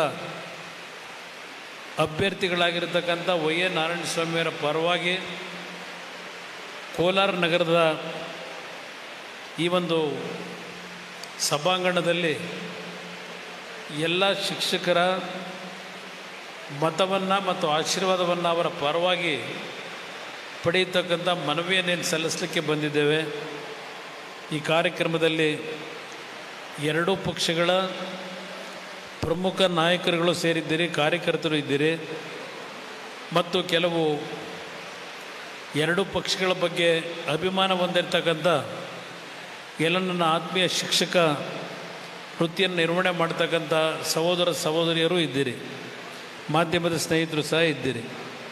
ಈಗಾಗಲೇ ಈ ಸಭೆಯಲ್ಲಿರ್ತಕ್ಕಂಥ ಎಲ್ಲ ಪ್ರಮುಖರು ತಮ್ಮಗಳ ಮುಂದೆ ನಾರಾಯಣಸ್ವಾಮಿಯವರ ಪರವಾಗಿ ಅವರು ಈ ಒಂದು ಕ್ಷೇತ್ರದಲ್ಲಿ ವಿಶೇಷವಾಗಿ ಶಿಕ್ಷಣ ಇಲಾಖೆಯಲ್ಲಿ ಮತ್ತು ಶಿಕ್ಷಕರ ಪರವಾಗಿ ಕಳೆದ 3 ಅವಧಿಯಲ್ಲಿ ಅತ್ಯಂತ ಪರಿಣಾಮಕಾರಿಯಾಗಿ ಏನು ಕೆಲಸವನ್ನು ನಿರ್ವಹಣೆ ಮಾಡಿದ್ದಾರೆ ಆ ಎಲ್ಲ ಮಾಹಿತಿಯನ್ನು ಇಟ್ಟಿದ್ದಾರೆ. ನಾನು ಕ್ಷಮಿಸಬೇಕು, ನಮ್ಮ ಸ್ನೇಹಿತರು ನಮ್ಮ ಚೌಡರೆಡ್ಡಿ ಅವರ ಹೆಸರನ್ನು ಹೇಳಲಿಲ್ಲ, ದಯವಿಟ್ಟು ಕ್ಷಮಿಸಬೇಕು, ಮರೆತುಬಿಟ್ಟೆ ನಾನು. ಇವತ್ತು ಈ ಒಂದು ಚುನಾವಣೆ BJPಯ ಮತ್ತು JDSನ ಅಭ್ಯರ್ಥಿಗಳಾಗಿ ರಾಜ್ಯದಲ್ಲಿ ನಡೀತಾ ಇರತಕ್ಕಂಥ 6 ವಿಧಾನ ಪರಿಷತ್ತಿನ ಕ್ಷೇತ್ರಗಳಿಗೆ ಎರಡನೆಯ ಒಂದು ಹಂತದಲ್ಲಿ, ಇವತ್ತೇನು ಮೊದಲನೇ ಹಂತದಲ್ಲಿ ಕರ್ನಾಟಕ ರಾಜ್ಯದಲ್ಲಿ ಎರಡೂ ಪಕ್ಷಗಳು ಒಮ್ಮತದಿಂದ ಲೋಕಸಭಾ ಚುನಾವಣೆಯಲ್ಲಿ ಅತ್ಯಂತ ಯಶಸ್ವಿಯಾಗಿ ಎರಡೂ ಪಕ್ಷದ ಕಾರ್ಯಕರ್ತರುಗಳು, ನಾಯಕರು ಚುನಾವಣೆಯಲ್ಲಿ ಒಂದು ವಿಶ್ವಾಸದಲ್ಲಿ ಕೆಲಸ ಮಾಡಿದ್ದೇವೆ. ಅದೇ ವಿಶ್ವಾಸದಲ್ಲಿ ಈ ಒಂದು ವಿಧಾನ ಪರಿಷತ್ತಿನ ಚುನಾವಣೆಯಲ್ಲೂ ತಮ್ಮೆಲ್ಲರ ಒಂದು ಸಹಕಾರವನ್ನು ನಾವು ಕೋರಲಿಕ್ಕೆ ಬಂದಿದ್ದೇವೆ. ಶಿಕ್ಷಣ ಕ್ಷೇತ್ರದ ಬಗ್ಗೆ BJP ಮತ್ತು ಜನತಾದಳ ಮೊದಲನೇ ಬಾರಿಗೆ ರಾಜ್ಯದಲ್ಲಿ 2006-7ನೇ ಇಸ್ವಿನಲ್ಲಿ ಯಡಿಯೂರಪ್ಪನವರು ನಾನು ಇಬ್ಬರು ಜೊತೆಗೂಡಿ ಸರ್ಕಾರವನ್ನು ಮಾಡಿದಾಗ ಬಹುಶಃ ರಾಜ್ಯದ ಇತಿಹಾಸದಲ್ಲಿ ಒಂದು ದಾಖಲೆಯನ್ನು ಶಿಕ್ಷಣ ಇಲಾಖೆಯಲ್ಲಿ ನಿರ್ಮಾಣ ಮಾಡಿದಂಥ ದಿನಗಳನ್ನು ನೀವೆಲ್ಲ ಕಂಡಿದ್ದೀರಿ. ಅವತ್ತು BJP ಮತ್ತು JDSನ ಒಂದು ಸರ್ಕಾರವನ್ನು ನಾವು ರಚನೆ ಮಾಡಿದಾಗ ನಮ್ಮ ರಾಜ್ಯದಲ್ಲಿ ಇದ್ದಂಥ ಸ್ವಾತಂತ್ರ್ಯ ಬಂದ ನಂತರ ಸರ್ಕಾರದ ಶಾಲೆಗಳು, ಕಾಲೇಜುಗಳು ಎಷ್ಟು ಸಂಖ್ಯೆಯಲ್ಲಿತ್ತು, ನಾವು ಅಧಿಕಾರವನ್ನು ನಡೆಸಿದಂಥ 20 ತಿಂಗಳಲ್ಲಿ ಪ್ರಥಮ ದರ್ಜೆ ಕಾಲೇಜುಗಳಿರ್ಬೋದು, ಜೂನಿಯರ್ ಕಾಲೇಜ್ ಇರ್ಬೋದು, ಅದೇ ರೀತಿಯಲ್ಲಿ ಹೈಸ್ಕೂಲ್ಗಳಿರ್ಬೋದು, ಮೆಡಿಕಲ್ ಕಾಲೇಜು, ಇಂಜಿನಿಯರಿಂಗ್ ಕಾಲೇಜುಗಳನ್ನು ಯಾವ ಒಂದು ಪ್ರಮಾಣದಲ್ಲಿ ಪ್ರಾರಂಭ ಮಾಡಿದ್ದೇವೆ ಅಂತಕ್ಕಂಥ ಇತಿಹಾಸ ತಮ್ಮೆಲ್ಲರ ಮುಂದೆ ಇರತಕ್ಕಂಥದ್ದು. ಮತ್ತು ಶಿಕ್ಷಣ ಇಲಾಖೆಯಲ್ಲಿ ಸನ್ಮಾನ್ಯ ದೇವೇಗೌಡರು ಮುಖ್ಯಮಂತ್ರಿಗಳಾಗಿ ಗೋವಿಂದೇಗೌಡರು ಶಿಕ್ಷಣ ಸಚಿವರಿದ್ದಾಗ ಸುಮಾರು 1 ಲಕ್ಷ ಶಿಕ್ಷಕರನ್ನ ನೇಮಕ ಮಾಡ್ತಕ್ಕಂಥ ಒಂದು ಐತಿಹಾಸಿಕ ನಿರ್ಣಯವನ್ನು ಆ ಒಂದು ಸಂದರ್ಭದಲ್ಲೇನು ಮಾಡಿದರು. ಅದರಲ್ಲಿ 50% ಶಿಕ್ಷಕರಾಗಿ ಮಹಿಳೆಯರನ್ನು ಆಯ್ಕೆ ಮಾಡ್ತಕ್ಕಂಥ ನಿರ್ಧಾರವಾಯಿತು. ಅದಾದ ನಂತರ ಈ ಒಂದು 2 ಪಕ್ಷಗಳ ಮೈತ್ರಿ ಸರ್ಕಾರದಲ್ಲಿ ಕಾಲೇಜಿನ ಅಧ್ಯಾಪಕರುಗಳಿರ್ಬೋದು, ಹೈಸ್ಕೂಲ್ನ ಟೀಚರ್ಗಳಿರ್ಬೋದು, ಸುಮಾರು 56,000 ಶಿಕ್ಷಕರುಗಳನ್ನು ನೇಮಕ ಮಾಡ್ತಕ್ಕಂಥ ನಿರ್ಧಾರ 2ನೇ ಬಾರಿ ಮಾಡಿದಂಥದ್ದು ಆ ಮೈತ್ರಿ ಸರ್ಕಾರದಲ್ಲಿ. ಈ ಹಲವಾರು ರೀತಿಯ ಒಂದು ಕಾರ್ಯಕ್ರಮಗಳನ್ನು ನಾವೇನು ಮಾಡಿದ್ದೇವೆ. ಆ ಸಂದರ್ಭದಲ್ಲಿ ಈಗಿನ ಈ ಸರ್ಕಾರ ಆಡಳಿತಕ್ಕೆ ಬಂದು 1 ವರ್ಷವಾಗಿದೆ. ಹಿಂದೆ 5 ವರ್ಷದ ಸರ್ಕಾರವನ್ನು ನಡೆಸಿದರು. ಶಿಕ್ಷಣ ಕ್ಷೇತ್ರಕ್ಕೆ ಅವರು ಯಾವ ರೀತಿ ಒತ್ತು ಕೊಟ್ಟಿದ್ದರು ಅಂತಕ್ಕಂಥದ್ದು ನಿಮ್ಮೆಲ್ಲರ ಗಮನದಲ್ಲಿದೆ. 2ನೇ ಬಾರಿ ನಾನು ಮುಖ್ಯಮಂತ್ರಿ ಇದ್ದಾಗ ರಾಜ್ಯದಲ್ಲಿ ಪಬ್ಲಿಕ್ ಶಾಲೆಗಳನ್ನು ಪ್ರಾರಂಭ ಮಾಡಬೇಕು ಅಂತಕ್ಕಂಥ ಒಂದು ನಿರ್ಧಾರವನ್ನು ಮಾಡಿದ್ವು. ಅದು ಸಹ ಇವತ್ತು ಯಾವೊಂದು ವೇಗದಲ್ಲಿ ಚಾಲನೆ ಕೊಟ್ಟಿದ್ದಾರೆ ನೀವೆಲ್ಲ ಕಾಣ್ತಾ ಇದ್ದೀರಿ. ಇವತ್ತು ಈ ಸರ್ಕಾರ ಬಂದ ನಂತರ ವರ್ಗಾವಣೆಗೆ ಸಂಬಂಧಪಟ್ಟಂಥದ್ದಿರ್ಬೋದು, ರೈತರ ಒಂದು ಸಂಕಷ್ಟಗಳಿಗಿರ್ಬೋದು, ಇವತ್ತು ಯಾವುದೇ ಒಂದು ಇಲಾಖೆಗಳಲ್ಲಿ ಪ್ರಾಮಾಣಿಕವಾದಂಥ ಒಂದು ಸಂಕಷ್ಟಗಳನ್ನು ಬಗೆಹರಿಸ್ತಕ್ಕಂಥ ವಾತಾವರಣವನ್ನು ಈ ಸರ್ಕಾರದಲ್ಲಿ ನೀವು ಯಾರೂ ಕಾಣ್ತಾ ಇಲ್ಲ. ಇವತ್ತು ನೀವೆಲ್ಲ ನೋಡ್ತಾ ಇದ್ದೀರಿ, ಕೇವಲ 5 ಗ್ಯಾರಂಟಿಗಳನ್ನು ಕೊಟ್ಟಿದ್ದೇವೆ ಅಂತ ಹೇಳಿ ಕಳೆದ 1 ವರ್ಷದಿಂದ ಆ 5 ಗ್ಯಾರಂಟಿಗಳನ್ನು ಹೊರತುಪಡಿಸಿ ಮತ್ತೆ ಇನ್ನು ಯಾವ ಹೊಸ ಕಾರ್ಯಕ್ರಮಗಳನ್ನು ಕೊಟ್ಟಿದ್ದೇವೆ ಅನ್ನೋದು ಒಂದೇ ಒಂದು ವಿಷಯವನ್ನು ಈ ಕ್ಷಣದವರೆಗೂ ಪ್ರಸ್ತಾಪ ಮಾಡಿಲ್ಲ. ಇವತ್ತು ರೈತರ ಬದುಕೇನಾಗಿದೆ, ನಮ್ಮ ಹಳ್ಳಿನಲ್ಲಿ ವಿಶೇಷವಾಗಿ ನಮ್ಮ ಕೋಲಾರ ಜಿಲ್ಲೆಯಲ್ಲಿ ಹಾಲನ್ನು ಉತ್ಪಾದನೆ ಮಾಡ್ತಕ್ಕಂಥ ನಮ್ಮ ತಾಯಂದಿರೇನಿದ್ದೀರಿ, ಇವತ್ತು ಕಳೆದ 8 ತಿಂಗಳಿಂದ ಸುಮಾರು 800ರಿಂದ 1000 ಕೋಟಿ ಪ್ರೋತ್ಸಾಹಧನವನ್ನು ಇನ್ನೂ ಬಿಡುಗಡೆ ಮಾಡಲಿಲ್ಲ. ಅದರ ಜೊತೆಗೆ ಈ ಒಂದು ಪಡಿತರ ವ್ಯವಸ್ಥೆಯನ್ನೇನು ಮಾಡಿದ್ದಾರೆ, 10 kg ಅಕ್ಕಿ ಕೊಡ್ತೀವಿ ಅಂತಕ್ಕಂಥದ್ದೇನಿತ್ತು, ಈಗ ಇತ್ತೀಚೆಗೆ ಈ 170 ರೂಪಾಯಿ ಕೊಡ್ತಕ್ಕಂಥ ನಿರ್ಧಾರ ಏನು ಮಾಡಿದ್ರು, ಅಕ್ಕಿ ಕೊಡಲಿಕ್ಕಾಗಿದೆ. ಸುಮಾರು 3 ತಿಂಗಳಿಂದ ಅದರ ಹಣವೂ ಕೊಟ್ಟಿಲ್ಲ. OPSನ ಇಂಟ್ರೊಡ್ಯೂಸ್ ಮಾಡ್ತೀವಿ ಅಂತ ಹೇಳಿದ್ರು, ಅದಕ್ಕೇನೋ ಒಂದು ಸಮಿತಿ ರಚನೆ ಮಾಡಿ ಸಮಿತಿಯ ವರದಿಯನ್ನು ತೆಗೆದುಕೋತೀವಿ ಅಂತ ಹೇಳಿ ಕಾಲಹರಣ ಮಾಡ್ತಾ ಇದ್ದಾರೆ. ಈಗ 7th ಪೇ ಕಮಿಷನ್ನ ಎಷ್ಟರ ಮಟ್ಟಿಗೆ ಈಗಿನ ಸರ್ಕಾರದ ಆರ್ಥಿಕ ಪರಿಸ್ಥಿತಿಗಳಲ್ಲಿ ಇವತ್ತೇನು ಸುಮಾರು 17,000 ಕೋಟಿ ಹಣದ ಒಂದು ಹೊಂದಾಣಿಕೆ ಆಗಬೇಕಾಗಿದೆ. ಎಷ್ಟರ ಮಟ್ಟಿಗೆ ಆ ಒಂದು ಕಾರ್ಯಕ್ರಮವನ್ನು ಜಾರಿಗೆ ತರ್ತಾರೆ ಅಂತಕ್ಕಂಥದ್ದು ಇವತ್ತು ನಾವೆಲ್ಲ ನೋಡ್ತಾ ಇದ್ದೇವೆ, ಯಾವ ಮಟ್ಟಿಗೆ ತರಬಹುದು ಅಂತಕ್ಕಂಥದ್ದು. ಅದಷ್ಟೇ ಅಲ್ಲ, ಇವತ್ತು ಈ ರಾಜ್ಯದಲ್ಲಿ ಸರ್ಕಾರ ಬಂದ ನಂತರ ಮಟ್ಕ ದಂಧೆಗಳಿರ್ಬೋದು, ಅದೇ ರೀತಿಯಲ್ಲಿ ಯಾವೊಂದು ಹಲವಾರು ರೀತಿಯಲ್ಲಿ ಮಾದಕ ವಸ್ತುಗಳನ್ನು ಶಾಲಾ ಕಾಲೇಜುಗಳ ಮುಂಭಾಗದಲ್ಲಿರ್ಬೋದು, ಹಲವಾರು ಪ್ರದೇಶದಲ್ಲಿ ಯಾವುದೇ ಭಯಭಕ್ತಿ ಇಲ್ಲದೆ ಮಾರಾಟ ಮಾಡ್ತಕ್ಕಂಥ ಒಂದು ವಾತಾವರಣವನ್ನು ಕಾಣ್ತಾ ಇದ್ದೇನೆ. ಮೊನ್ನೆ ದಿನ ಚನ್ನಗಿರಿನಲ್ಲಿ ಯಾವೊಂದು ಪೊಲೀಸ್ನ ಲಾಕಪ್ ಡೆತ್ ಆಗಿದೆ.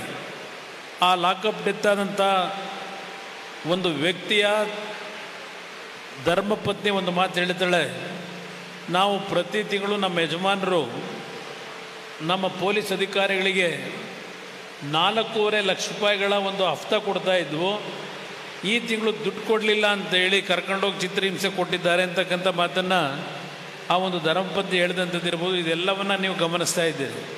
ಈಗ ವೇದಿಕೆ ಮೇಲೆ ಕೂತಿದ್ದಾಗ ಮತ್ತೊಂದು ವಿಷಯ ನನ್ನ ಗಮನಕ್ಕೆ ಬಂತು. ಈಗ ನಮ್ಮ ವಾಲ್ಮೀಕಿ ಇಲ್ಲೂ ಅದನ್ನೇ ಕಳಿಸಿದ್ದಾರೆ.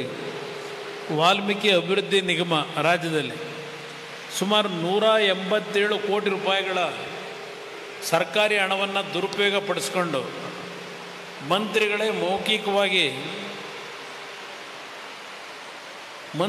ಮೌಖಿಕವಾಗಿ ನಮಗೆ ಸೂಚನೆ ಕೊಟ್ಟಿದ್ದಾರೆ ಅಂತಕ್ಕಂಥದ್ದನ್ನು ಆ ಒಂದು ಡೆತ್ ನೋಟಲ್ಲಿ ಬರೆದಿದ್ದಾರೆ. 187 ಕೋಟಿ ಅವ್ಯವಹಾರಗಳಾಗಿ ಅದನ್ನು ಇವತ್ತು ನನ್ನ ತಲೆಗೆ ಕಟ್ಟಲಿಕ್ಕೆ ಹೊರಟಿದ್ದಾರೆ ಅಂತಕ್ಕಂಥ ಒಂದು ಭಯದಲ್ಲಿ ಇವತ್ತು ಒಬ್ಬ ಅಧಿಕಾರಿ ಆತ್ಮಹತ್ಯೆ ಮಾಡ್ಕೊಂಡಿದ್ದಾರೆ. ಆ ವಿಷಯದಲ್ಲಿ ನಾನು ವೇದಿಕೆ ಮೇಲೆ ಕೂತಿದ್ದಾಗ ವಿಷಯವನ್ನು ಪ್ರಸ್ತಾಪ ಮಾಡಿದ್ರು. ಆ ಡೆತ್ ನೋಟ್ ಬಗ್ಗೆನೂ ನನಗೆ ಗಮನ ಸೆಳೆದರು. ಇದು ಈ ಸರ್ಕಾರ ನಡೀತಿರ್ತಕ್ಕಂಥ ಒಂದು ನಾವು ಕೆಟ್ಟ ರೀತಿಯ ಒಂದು ವಾತಾವರಣವನ್ನು ಕಾಣ್ತಾ ಇದ್ದೇವೆ. ಇದೆಲ್ಲ ಒಂದು ಭಾಗ. ನಮ್ಮ ನಾರಾಯಣ ಸ್ವಾಮಿಯವರು 3 ಅವಧಿಯಲ್ಲಿ ಈ ಒಂದು ಕ್ಷೇತ್ರದ ಒಂದು ಪ್ರತಿನಿಧಿಯಾಗಿ ಕೆಲಸ ಮಾಡಿದ್ದಾರೆ. ಈಗಾಗಲೇ ವೇದಿಕೆ ಮೇಲೆ ಮಾತನಾಡಿದಂಥ ಹಲವಾರು ನಮ್ಮ ನಾಯಕರುಗಳು ಅವರ ಒಂದು ಶಿಕ್ಷಣ ಕ್ಷೇತ್ರಕ್ಕೆ ಕೊಟ್ಟಂಥ ಕೊಡುಗೆಯ ಬಗ್ಗೆ ವಿವರಣೆಗಳನ್ನು ಕೊಟ್ಟಿದ್ದಾರೆ. ನಾನು ಪುನರುಚ್ಚಾರ ಮಾಡಲಿಕ್ಕೆ ಹೋಗೋದಿಲ್ಲ.